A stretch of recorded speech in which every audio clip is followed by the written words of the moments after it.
Hey guys, my name is Elijah, and in this tutorial I will show you how to import Excel file in monday.com. So now in order to import Excel file, just go to some board and click on these three dots right here. Then click on more actions and click on import items. Here, simply click on browse your files and select where you have your file and double click on it.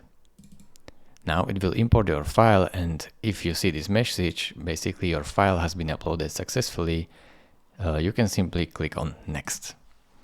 Now choose the item name, so let's say new board, and then click on next.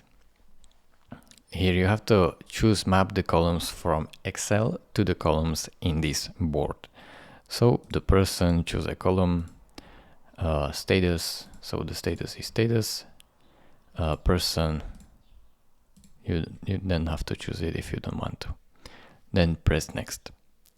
Here choose how to handle duplicates, so you can create new items or skip items. So in my case I will skip these items and choose a column.